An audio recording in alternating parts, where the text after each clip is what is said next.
All right, we are live. Great day, everybody. It's awesome to be here. Matthew Britt coming at you from snowy Ottawa, Ontario. Just spent the last hour outside shoveling about 8 centimeters of snow. So a little sweaty, but got a good morning workout in. It's awesome to get the fresh air, then come in for a great conversation. Always good to see you, Jim. How are you, buddy? Fantastic, man.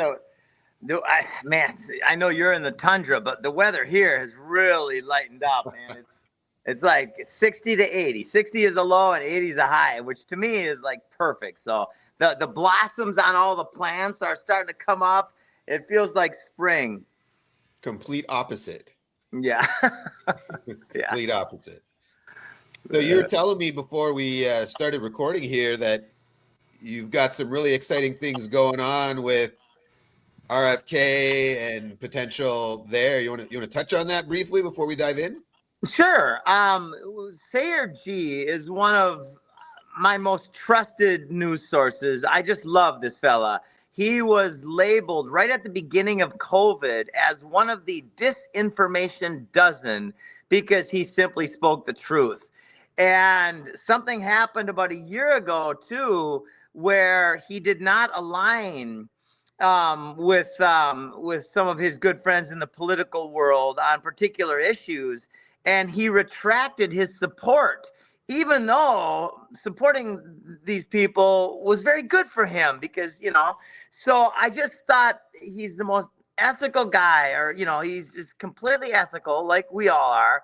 And he doesn't get persuaded by silliness. So he invited me into a group the other day with like 50 of the greatest influencers in the world of health and wellness. And it's a group to support the Maha movement.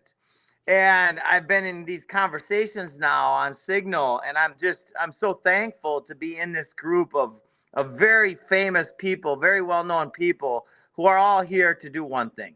Let's help the world heal. All right. So the way things are going, it feels like we are part of a movement, and a significant part, because what we have is the actual solution, right? All of these folks are talking about the government bureaucracy and all the craziness going on. And I keep interjecting in, you know what?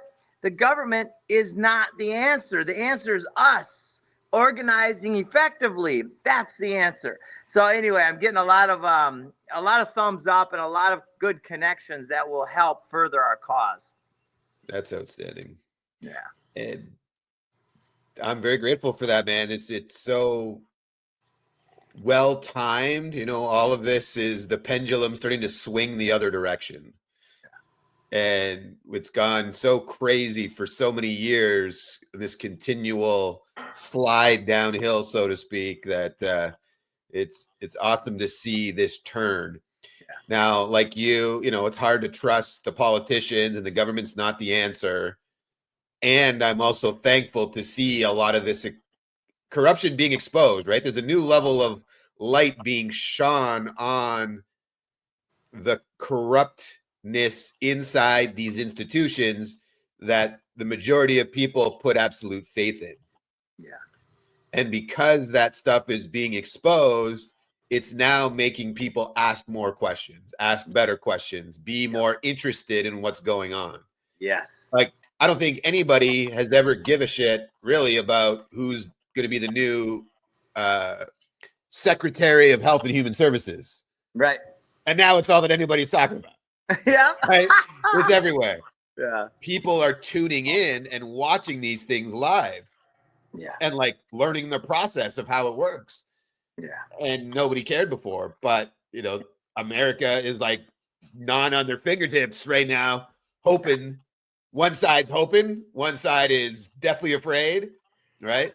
Yeah. But it's happening, and that is what we need. More questions, more transparency, more truth, more exposure of not good things that are happening, because all of that leads to change. Yep. And change is in the air, spring is in the air, and very symbolic, and I'm really happy to hear that you've been brought into that group, and we're going to have a great interview today. Jim, I'll let you introduce Rob since you've been kind of working with him a little more. Yes. But I'm looking forward to having this great conversation with Rob Younkins from Sovereign Farms. Oh gosh, me too. Rob, first of all, it's been such a pleasure to get to know you.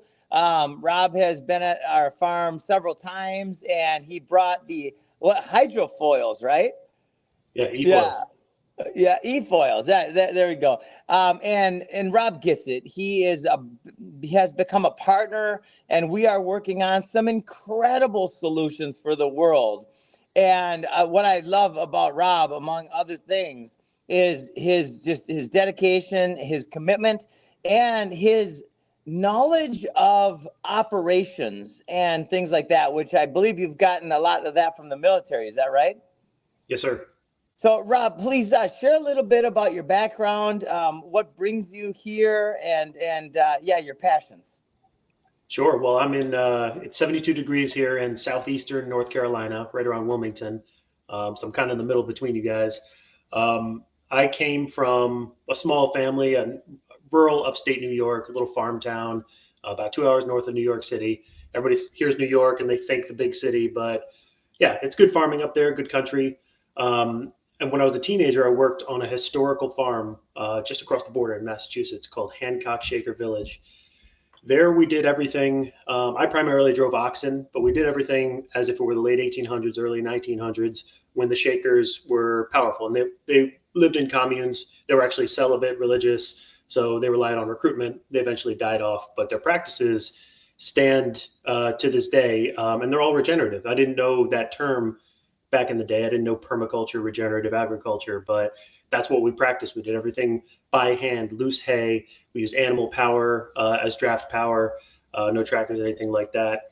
That was formative for me. It was, weekends during the school year, all summer long, I'd be there.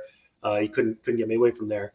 Then when I was 18, 9/11 had just happened, and a couple of my dumbass buddies got me to sign up for the Marines, and then they backed out, and I went on from 2003 to 2012. I did 7 deployments, each of them 7 months, 4 in Iraq, 3 in Afghanistan.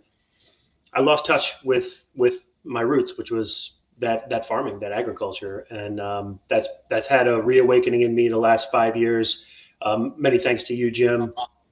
And you talk about that knowledge of operations. Yeah, I did get a degree in project management after the military, but it's really just the fundamental organizational skills and mission focus that I learned throughout all those combat deployments in the Marines. I was a JTAC in MARSOC, by the way, so calling in airstrikes. So you have to have a 3D view of the battlefield and situational awareness. But that was when, somebody's out there trying to snipe you, trying to drop a mortar on your head. This is a lot more laid back, Matt. And I prefer this quiet lifestyle. I've got 3 kids and a wife now. And yeah, I'm homesteading here in North Carolina, as well as doing some agricultural consulting down there at Galt's Landing, trying to further the food forest abundance and Freedom Farm Academy initiatives. And yeah, I'm happy to. And all of our mutual friend, Chris Allison, he's like my doppelganger. I've known Chris for 20 years now, my brother. But yeah, we work well together, and really just happy to pitch in. And congratulations on being invited into that forum to advise, Jim. Oh, well, he'll be back. Yeah, man. Thanks for the story. What a fascinating time it must have been working on a farm as a teenager without the power, like doing it the traditional way, and the uniqueness of that and the value of that from a hardworking perspective, and then how that translates into your military experience. What part of those two things really to you related to one another? Because they're complete opposites, and there's some serious relations between the two. What kind really related? Yeah, teamwork.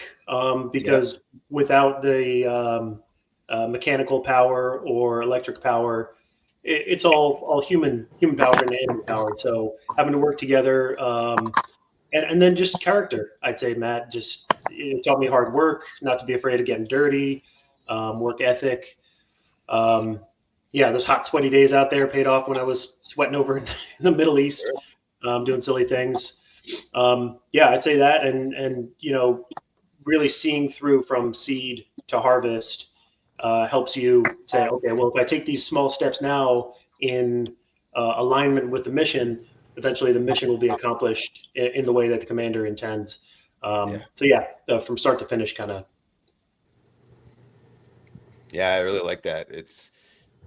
Growing up in Canada, a lot of farms around here, and I always found playing sports against the farmers was tough as hell, right? They all had just a different level of strength from being out in the farm fields every day doing things where they weren't in the gym the same way, but the level of strength and the size of a lot of these guys I played against was always very apparent.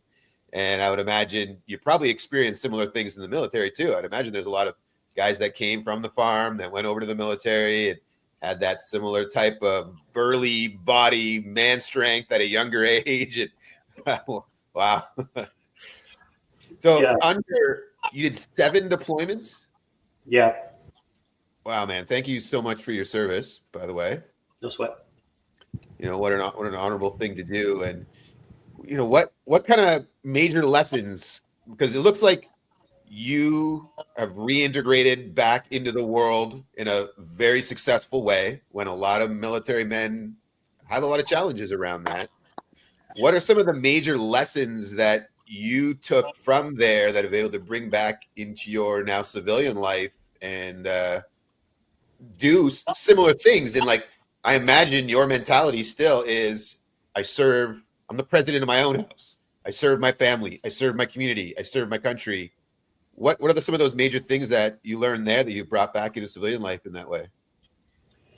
Yeah, I could speak personally. I have identified through a lot of reflection and introspection that I do have a servant's heart, and I used to think that was kind of a weakness, but I think it's actually a beneficial thing, and everybody's made different.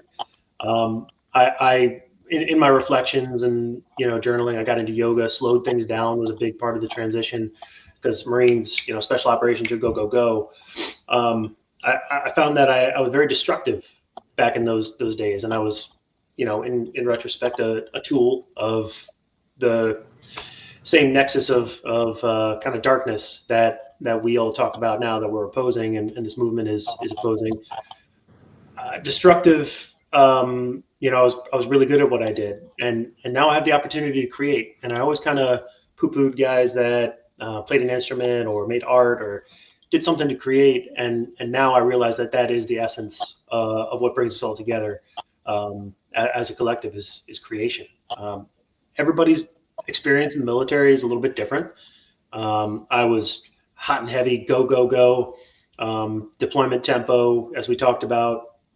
Some folks didn't really have that experience, especially that weren't in the OIF, OEF conflicts, or maybe missed the combat tours. But that doesn't mean they don't have value. And if I could speak to the veterans out there, I think veterans, military service has a easy, direct conduit to farming and sovereignty. My farm is called Sovereign Farms for a reason. That's self-sovereignty. So self-reliance is one big thing that I think all veterans want. They may just not know how to get there. And that's why education from shows like the Seeds of Abundance podcast is a huge boon to them if they actually listen and harness it. And start taking action and start planting seeds, right? So apologies, guys. I've been kicked out. The first was a phone call, and then I put it on Do Not Disturb. And the second was just some glitches. But what you're saying about this creationism, like that is so beautiful and so powerful.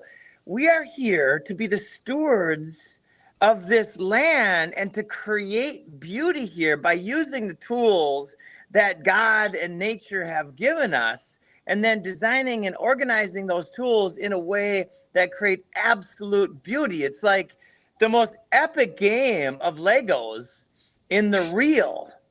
It's just epic, So, Rob, since we're really involved together and we're partners in this school, Would you like to share some of the what you like about the school and a little bit about the model itself? Absolutely. It is unique because you can stand alone, but with a community. I'm kind of a counter. I don't know what you say. Counterculture, I guess, is one of the aspects I like about it most. But kids are going to get a more rich, more well-rounded education in an environment like Galt's or wherever the Freedom Farm Academy happens to be around the world, with the right stewardship and the right guidance from their teaching staff. And Jim, the small staff that you've already assembled, oh, look at that, the small staff that's already a part of the Freedom Farm Academy, right there as we're seeing in your camera, those guys have it down, and they know what the kids need. They're not there for selfish reasons. They're there to do what's best for these children and raise them to be more self-reliant, and take ownership of their own food sovereignty. I know you guys in the podcast talk a lot about the food system as it is versus how it should be going forward. And I think this is one big cornerstone piece in that movement, Jim. Oh, gosh, I couldn't agree more. I'm so excited that you're with us, because everybody has different skill sets, and all of the skill sets organized effectively towards a common goal are what get us to the next chapter of humanity. And so it's amazing to witness and to see these different skill sets coming around an idea. And the idea is so radically simple. It's teaching stewardship while the kids are out tending to the gardens and tending to the nursery. Like, I'll give an example. This is a Jamaican cherry tree. Now, we did not plant this tree, and we did not plant this one, and there's probably several more in there that we didn't plant. We did plant this one. And just by the way of God's design, these other plants germinated from the ground, and now they're producing cherries. So now imagine when the students of this school start planting seeds every day, right? 25 kids and 3 teachers, and the kids are out tending to the gardens, which, by the way, my 5-year-old daughter intuitively knows things about planting seeds and stewardship that I don't know. It's so amazing to watch her plant seeds and to talk to me while she's doing it about what she's doing. And so the kids are going to blow our minds. Their intuitive wisdom is going to create more abundance here than we could create in some cases. And then as a result of that continued effort, day by day, imagine 25 kids spending 1 hour a day tending to the land and harvesting the crops. Well, that's 25 hours per day. That leads to massive abundance. So as a result of the parents sending their kids to this school, the families it'll take a little bit of time, but the families will receive all of their food needs from the school itself. And it's scalable, and that's what we're working on, right, buddy? Yeah, and we talked about the other day implementing parental involvement, and we can tailor that to whatever the parents, some menial tasks, but also whatever their skill sets are. They could contribute, be guest instructors, and help with the harvest. And if it's a family effort, then that's going to create cohesion between that nuclear family. And then they'll talk about it, and word of mouth will get around. I think the movement will take off. Yeah. Yes. And everybody listening, this model is open source. We have no patents, no NDAs. This isn't our model. It's the world's model. And here's some numbers. So anybody listening can say, well, does it make sense financially for me to do this as a job? Well, here's the numbers. We're going to be charging in this area. We're in Central Florida. And I'm going to also get to another place in the Philippines that we're opening probably at the exact same time or within months of each other. But here in Florida, the average private school is $2,000 per month, right? With all the brick and mortar and all the bureaucracy and all the details. And at those private schools, the teachers make in the 30s, maybe in the 40s, thousands of dollars per year. Sometimes at the higher levels, they get into the 50s or 60s. Our teachers are going to start out at 20, 30, 40% more income than in one of those schools, even the private schools. And so the 3 teachers will make more money. The parents will not only have their child receive an incredible education, but their families will receive their food needs from the school. So the return on investing in this type of education goes exponential. And by the way, my friends, this is not complicated. You don't have to try to overthink this. If you have one teacher and you have 8 students, you could start this with 1 teacher and 8 students out of a basement, as long as you have land to steward. That's probably the most important piece of this puzzle, is you have passionate people and land. And when you combine those 2 things, these kids can work wonders. What do you think? Yeah, that's empowerment. And they'll be able to set their own courses, their own paths within the course, because the curriculum is wide open. We have Jerry Cavazuto as the lead teacher. She is all over it, and she is a hard worker. I can tell already. And yeah, with her guidance, Sydney and Dr. Dustin, you got a tight team. I think what Chris said the other day, Jim, about the people first, and that being the most important element, is very relevant here. But you're right, and you talk about having land, different climates. When I talk about permaculture or organic, regenerative agriculture to people, there's a million excuses why not. And people get so focused on that why not, and they don't look at the beautiful returns, the harvest of the why to do it. Yeah. Yeah. Well said. You nailed it. Looks like we lost Matt, brother, but. Oh, okay. I was waiting for, I usually pause so he jumps in. So, well, here we are. So when we open the school, which will be in August, everything we do between now and then, we're going to share as much as we can. Because again, the whole idea of this is about inspiring and empowering other people to take our model and do the same. And with your help, Rob, we're creating the support team.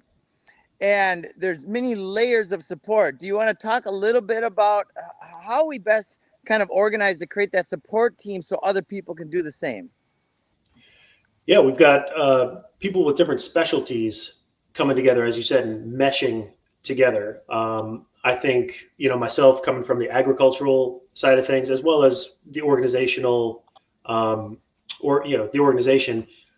Yeah. And then you've got Eric Heinzelman, who's just what a beautiful human being. He's going to teach these kids how to take what we harvest. Some of it you can eat raw. Some of it is better prepared as meals. Yep. He's going to be teaching that to the students and the parents. Yep. And you've got specialists coming in on how to handle kids in educational forums, because these kids are going to experience something that they haven't experienced either in private schools, charter schools, or public schools. And that's going to be a little bit of adjustment for them. So we've got Dr. Dustin, who's a psychologist, able to tap into their minds and help them see, gently guide them towards this other way of learning that's more conducive, more primal. And as you said, with your 5-year-old, like it clicks more than any classroom sitting there stuffy. I talked to my 12-year-old the other day, helping him with one of his assignments. It makes no sense to him why this is relevant about Alexander the Great and this crazy stuff. He just doesn't understand why he has to sit there and complete this assignment. Yeah. You don't get those questions when you're pulling cherries off your trees. Yeah, you don't. And it's fun. That's the best part of this type of thing for me personally, is I want to do this. This is not work. Walking around tending to this living system is pure joy for me. If I'm ever having a moment where I don't know the answer to something, I just walk outside And I stand around for a while and I ask a few new questions, and the answers always come. Right? And sometimes they come in such a mind-blowing way that pretty soon presidential candidates are calling me up and saying, let's meet about it. Right? So it's really something to experience how it's coming together right now. Yep, and I keep coming back to what you said, the simplicity. It is so simple, but there's so many ancillary benefits to this. Like we talked about the network effect, because when one family gets established in the FFA, they're bound to talk to their friends about it, especially their friends who have kids, and soon that demand will grow. But the other benefits are, you're in a bright, sunny right now. You got this beautiful golden tan, Jim. You're getting your vitamin D. You're getting your skin flora nourished by the soil that you're sinking your hands into and the leaves that you're pulling on. My kids, they'll catch a bug at school because they're in this like sanitized cement box where they just pass germs and nobody gets real, true health and real, true connection with nature. When you first said they'll catch a bug at school, I took that the literal way, and I'm like, good. And then I'm like, oh yeah, that kind of school. Oh man, the amount of learning the amount of unlearning, right? Our society, our culture has learned by design how not to steward the land, how to use poisons and chemicals and insanity and destruction and forest cutting and deforestation, all those things. Now we're going to unlearn that by learning the exact opposite. And oh man, I feel so good about it. If anybody's listening out there and you want to start one of these schools, I was going to talk about the Philippines. So in our zone, by the way, $2,000 per month is what the standard school is. What our school will be is $1,200 per month. So we're already 40% less than a private school in this area, and the food production comes with it. So in the Philippines, where the average college graduate receives $400 per month as their base salary.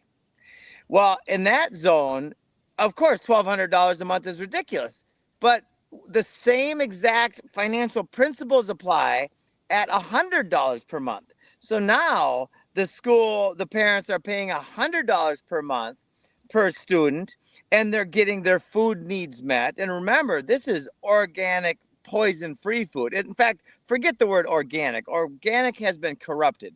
This is simply nature-based, poison-free food. So these types of school models can open up all over the world in a very short amount of time, and we can take our energy back out of that indoctrination system into the real again.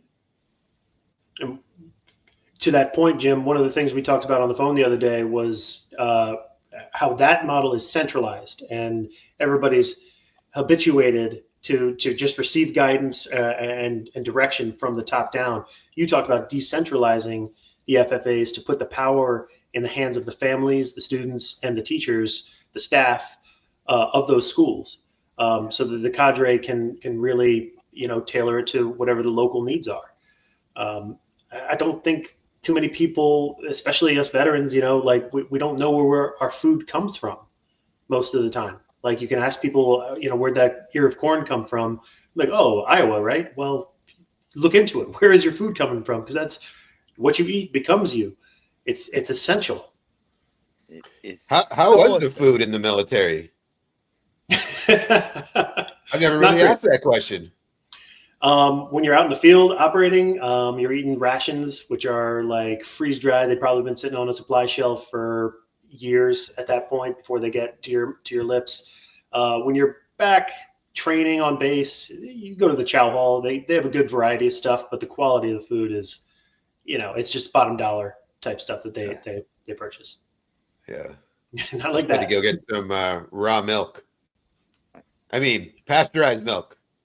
Raw milk's illegal in Canada. Come kick in your door. Man, this is incredible, you guys.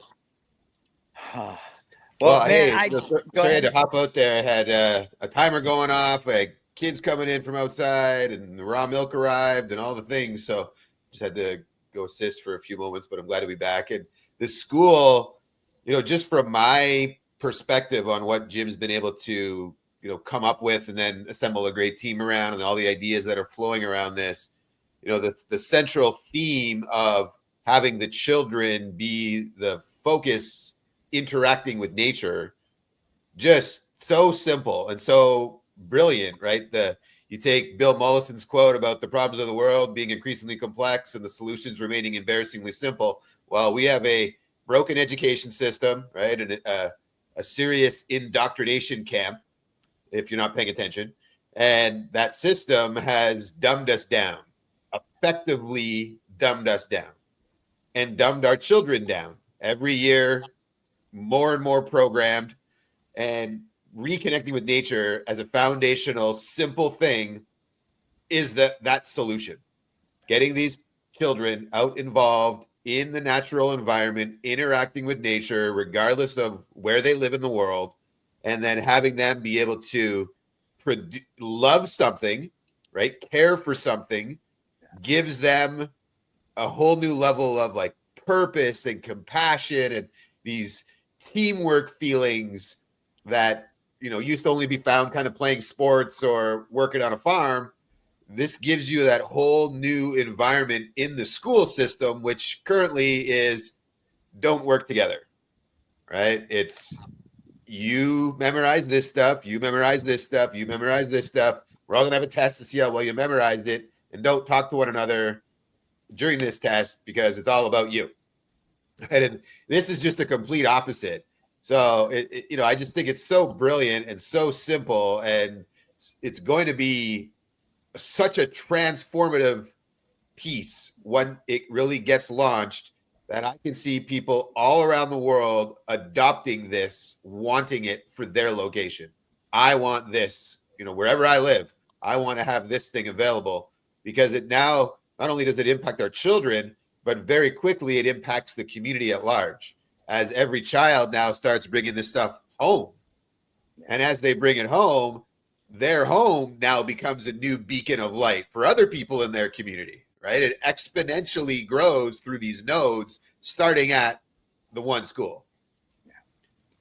That's right. Yep. And as far as educating the adults, Jim, what we had talked about me doing, and folks look out in the spring, I'll be doing some education packages for parents and any adults that want to attend down there at Galt's.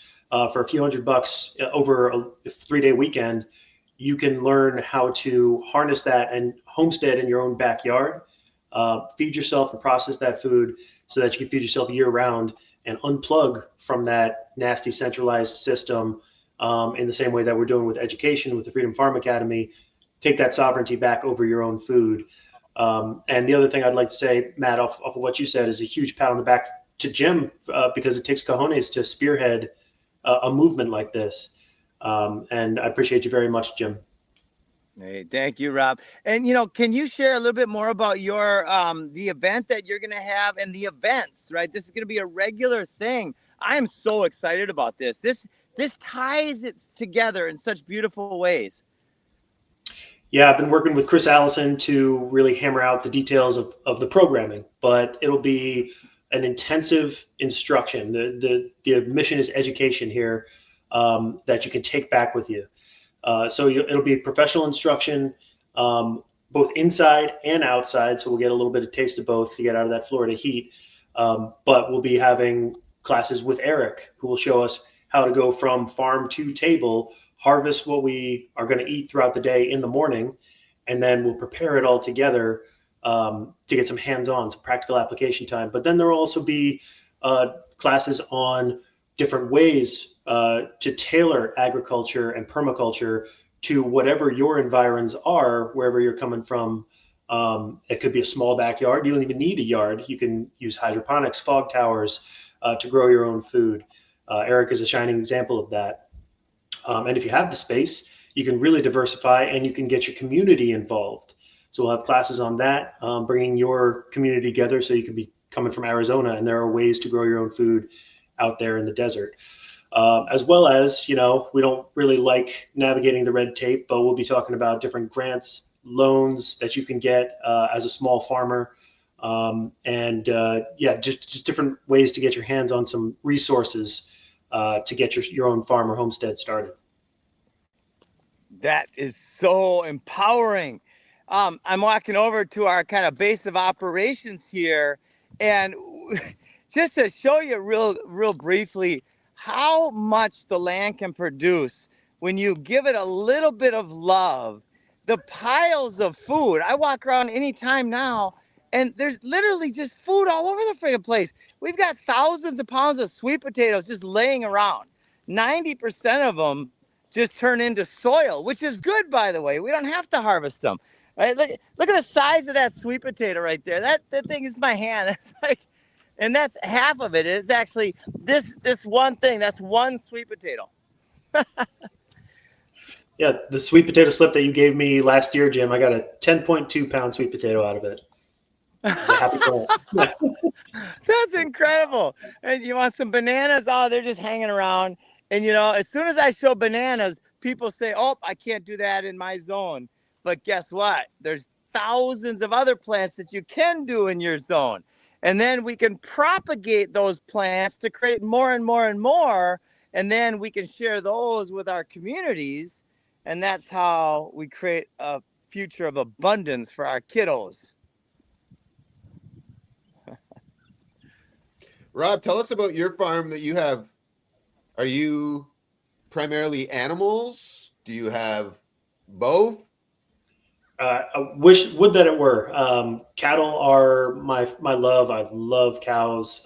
Spending any amount of time with them puts me in my Zen zone, but I'm only on 2.4 acres. I can't have them here. So I'll be leasing land this year with a buddy, and we're going to work some beef cattle out there. What I have here is primarily, really the only thing I do for income is organic indoor mushrooms, gourmet mushrooms, not the fun kind. Maybe one day when that gets legalized.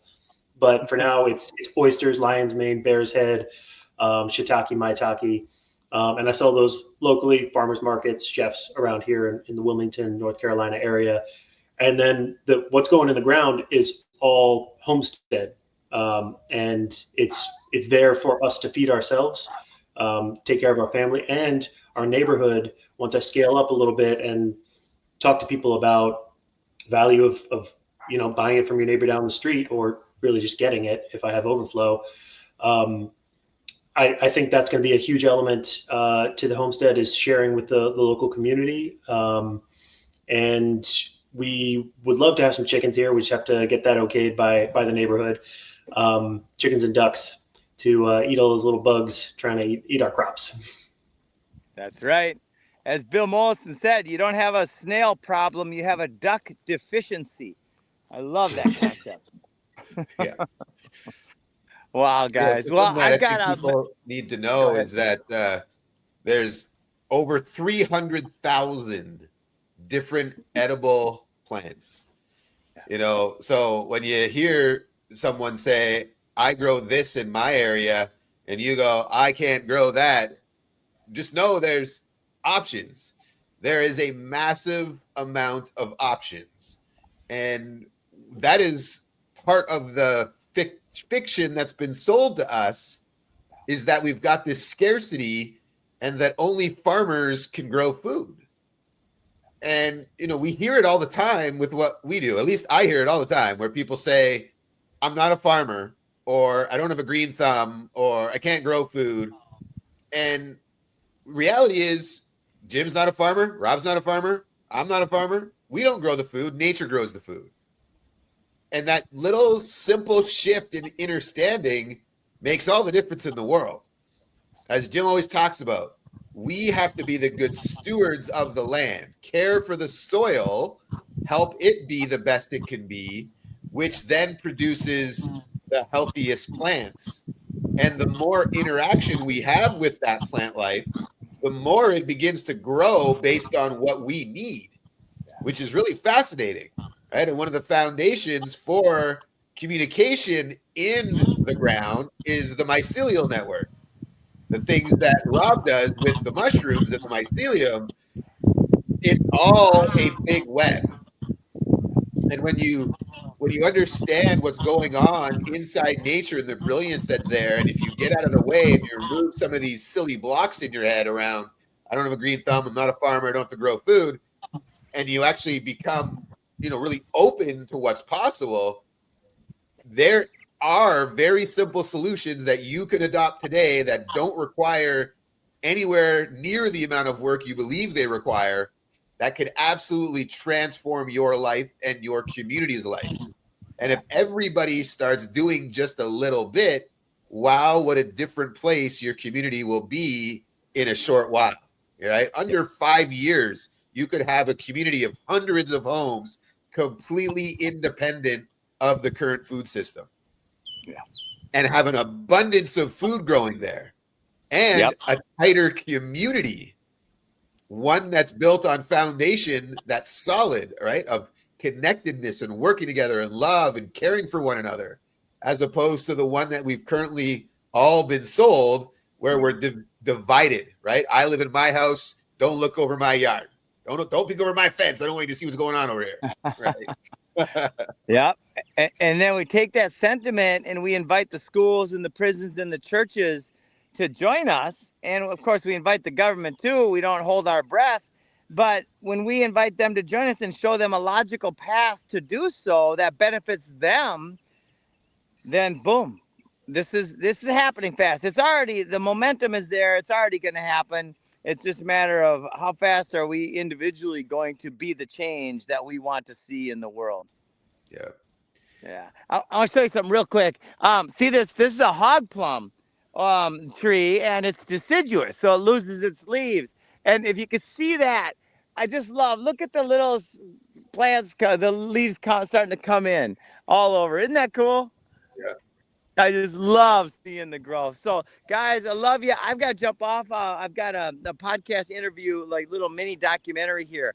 But thanks, Rob, Matthew, for all that you guys do. And yeah, let's keep it going. Thanks so much, Jim. All right. Ciao for now. See you. Hey, Rob, I'd love to hear more about the mushrooms and what you got growing there. And lion's mane's fascinating. So I'd love to hear any of your knowledge on that stuff as well. So how'd you get into growing mushrooms? That started in earnest last year. Yeah? I was up at the Rodale Institute. It's okay. So yeah, Pennsylvania, about an hour northwest of Philadelphia, for those not familiar. And the Rodales have been doing pioneers in organic research for 50, 60 years now. Kind of the leading voices, J.I. Rodale, published a lot of books. The Rodale Press put out a lot of publication that helped home gardeners, homesteaders. So I was up there studying under them, getting some hands-on training. And I met a dude. We started a mushroom business up there. And Eric Heinzelman and Bill Heinzelman, those guys are big into mushrooms as well. And it spoke to me. It's kind of the forgotten thing. Not everybody, too many folks, my kids always thought that mushrooms were plants. And no, it's a whole different kingdom of life. Yes. And they have different benefits. Mushrooms are a great, if you are a vegan type, they are a great protein source that's non-meat. They're also high in fiber. And they have, especially ones like lion's mane or reishi, they have whole system effects on a human body that help your brain function, clear out brain fog, cognition, as well as immune health. I'm a big lover of Paul Stamets. I have been for maybe 10 years now. That he's one of the early pioneers in what mushrooms can do for you, especially when it comes to brain health. So if you're suffering from shakes or like the tremors, anything like that, a good mushroom supplement or intaking mushrooms regularly fresh can really help you with that. I got into it because it's creation, again, like I said, and it's something that it's a very regimented process that fits my personality type and my work ethic. It does take, there's some tedious tasks like mixing up the substrate, that kind of thing. But when those little babies start to grow and you see those mycelia colonize the blocks, and then finally you let them fruit, oh my gosh, it's creating life, and I absolutely love it. It's a little bit different than plants. Plants, you don't get to see the underground stuff happening when the seed germinates, and you'll get to see the little green, right, the cotyledon pop up. But mushrooms is just a different version of that. So I love them, and my wife loves eating them, and she cooks them Right. for me. So perfect. And how did you choose the mushrooms that you're specializing in? Yeah, I had to narrow it down based off of I'm a small operation and I needed strains, different varieties of mushrooms that could thrive on the same substrate blocks so I can economize the amount of times I have to cook, as well as the growing conditions. Because, so some mushrooms like it cooler, maybe like 60 degrees, some like it a little bit warmer to do their best. So I have a nice medium environment for all of them, as well as you have to control the humidity in an indoor grow, and they like different humidity points. So I picked several different varieties of oysters. They're sturdy and they're aggressive growers. They grow fast, so you can get fruit in a matter of probably from soup to nuts, 6 weeks. You can have some fruit starting to show up to eat. Lion's mane and bear's head, which is a similar to lion's mane.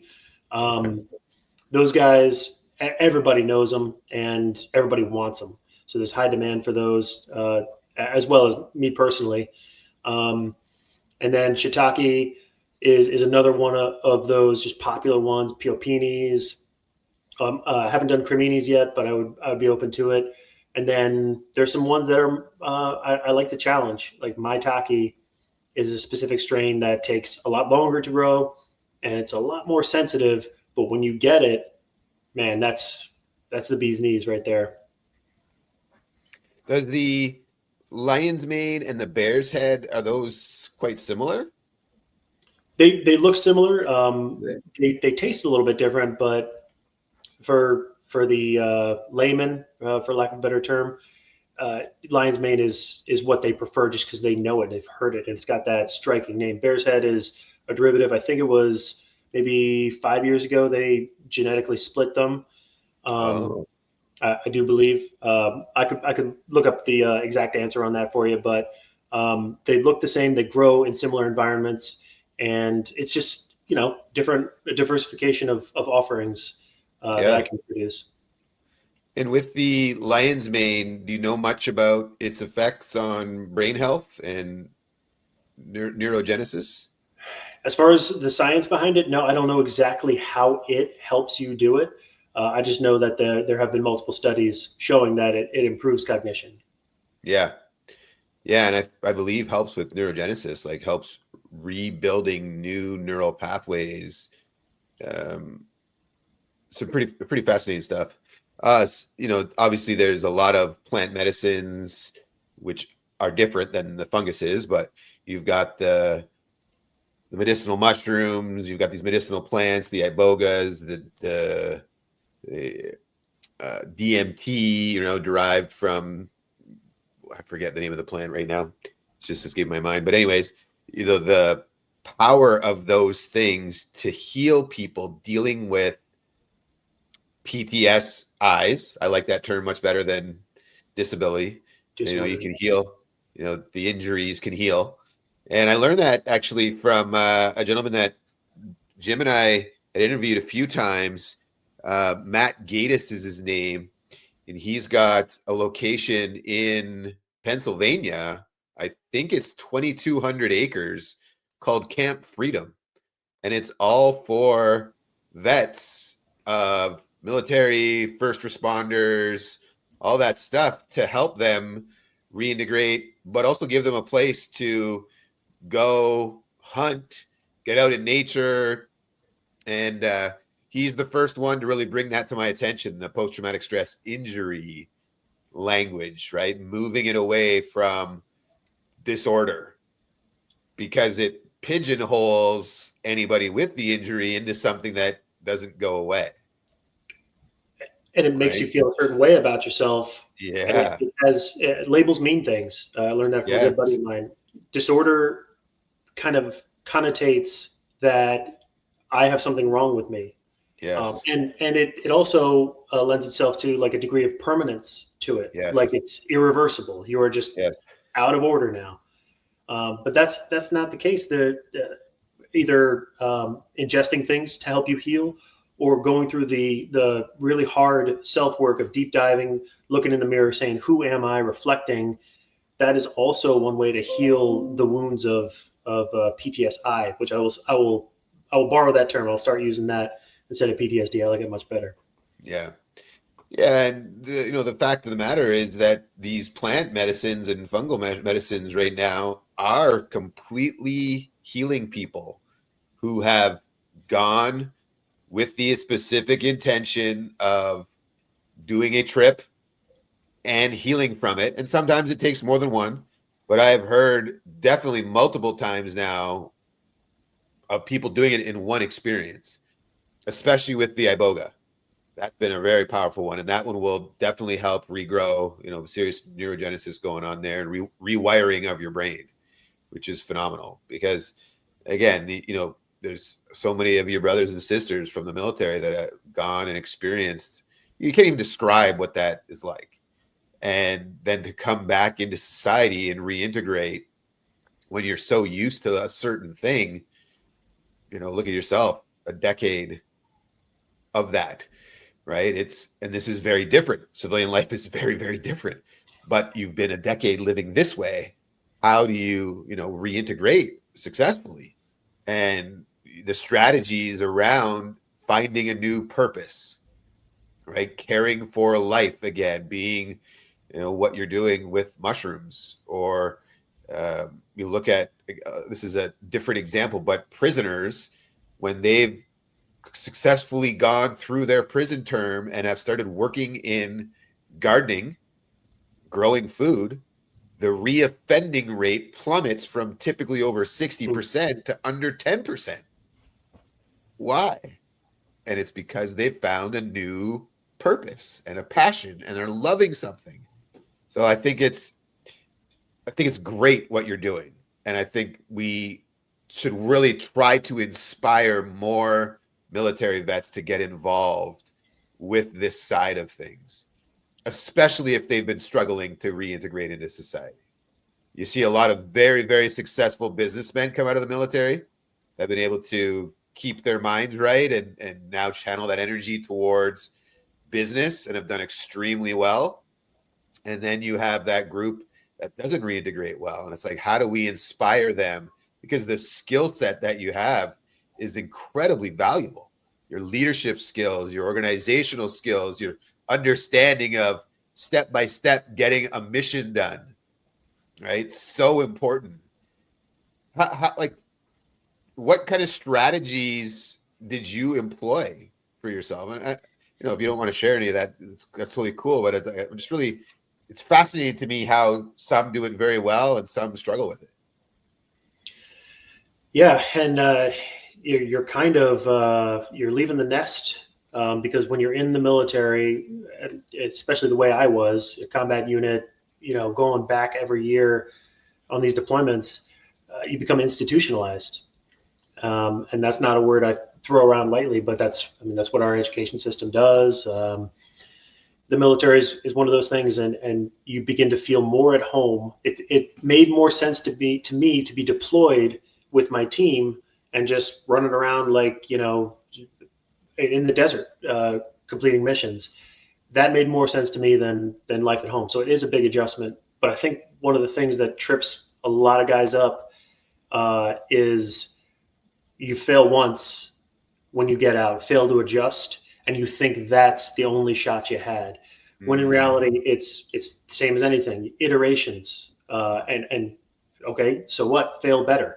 Fail once, fail again, fail better, and improve along the way. I don't know if it's something unique to me or other, the perseverance to stick with it. But I was dedicated to sovereignty back in those days. I didn't use that term, but when I left the military, I knew I didn't want to work for another human being the rest of my life. So I did start a couple businesses. I got trapped up in chasing money. Found some, then I lost some, and then I found it again, lost it, and it was just this nasty cycle. But what's meaningful, I think, is what every military veteran, first responder, as you mentioned, anybody who's served the way they have and done this selfless thing, it's time to focus on yourself. So look in the mirror and say good things about yourself, not put yourself down, not live in fear of disappointing your sergeant or your buddy next to you on the line. Live with a brighter purpose, something that's meaningful to you. And that may not be agriculture, but you can find something that's both productive and you enjoy every single day. That's going to benefit you, your family, and society. So don't be deterred when you fall flat on your face. I'll throw another thing to you, Matt. And I fell in this trap. Like all my buddies, all my teammates, we were like brothers. I mean, we worked together, we drank beers together, and everything. We did everything together. And then when I got out in 2012, the whole team stayed in San Diego. We were stationed at Camp Pendleton, California. Within a year, I was gone from there. I moved to Hawaii, Seattle, Colorado, Florida, and then here in North Carolina. I lost my community. We were so tight knit that leaving all those guys, it felt like I was, unmoored.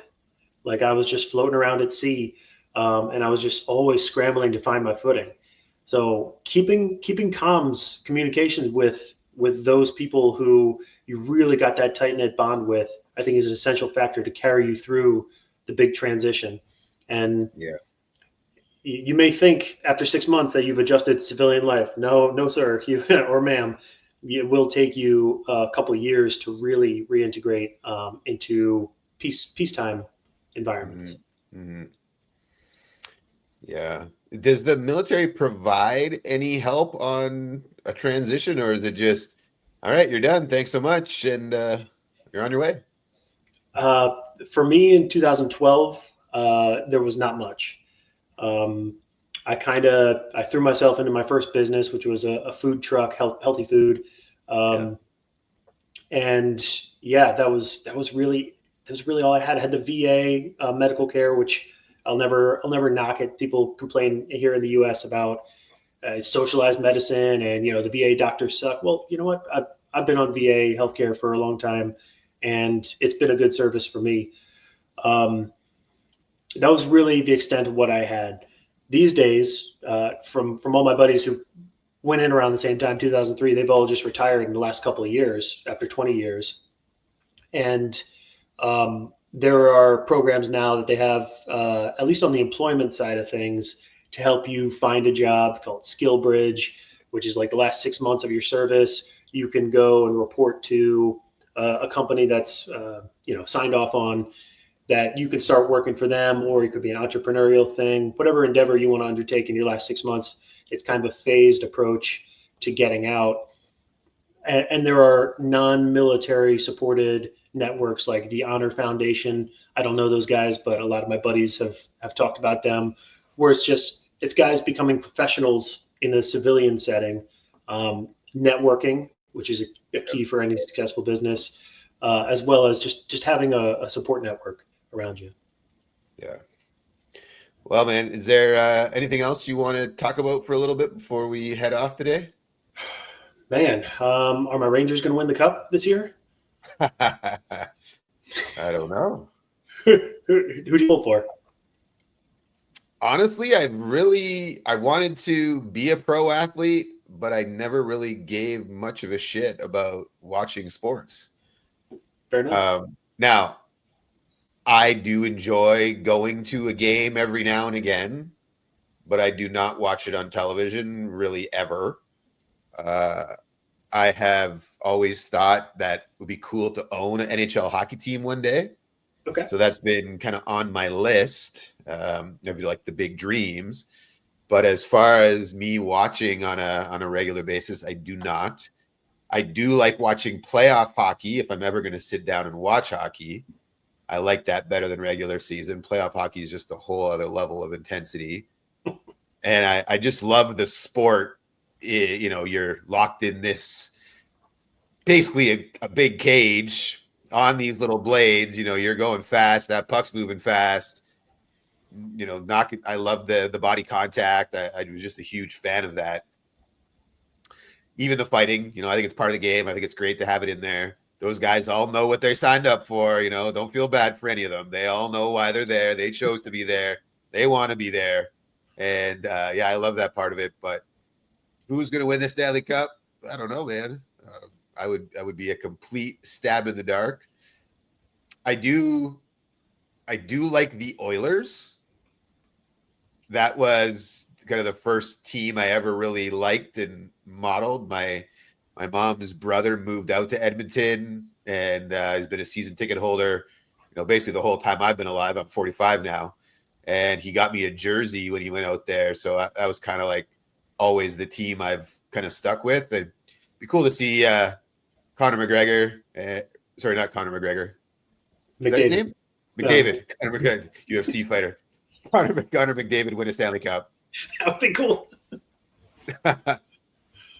Yeah, McDavid, Draisaitl, those guys. Yeah, I'd like to see that. Yeah, I think they've got a good team again. Like I definitely have saw highlights every now and again, but wouldn't know. But I would like to see those guys win a cup.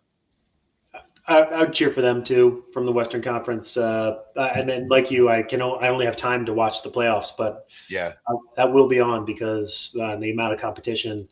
Oof, yeah, it's a good time. We got the Super Bowl on Sunday. That's about it. Playoffs is all we really have time for because there's more meaningful work out there. Absolutely. Yeah, and I can't even tell you. I've turned. I used to watch the Super Bowl kind of every year. Never any other football game, but I would watch the Super Bowl. I've even stopped that now. I think it's probably been 8-9 years since I've even watched the Super Bowl. Yeah.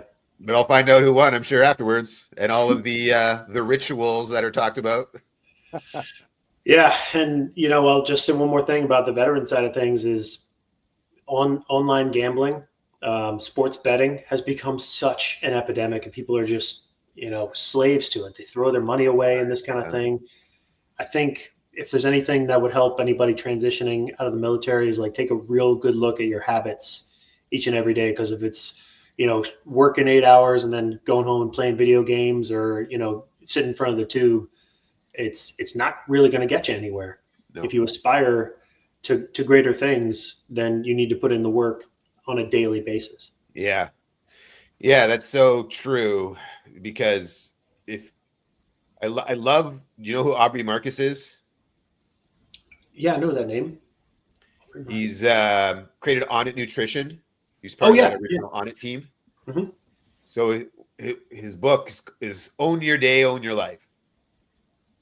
And the premise is basically build a day of incredible habits and focus on every day executing on those most important priority habits. And if you can own your day and repeat that, you'll own your life. You'll live the absolute best life. So it's like you go and you design your perfect day. What would you do in that perfect day? And then rinse and repeat. Repeat it over and over and over with the core foundational habits.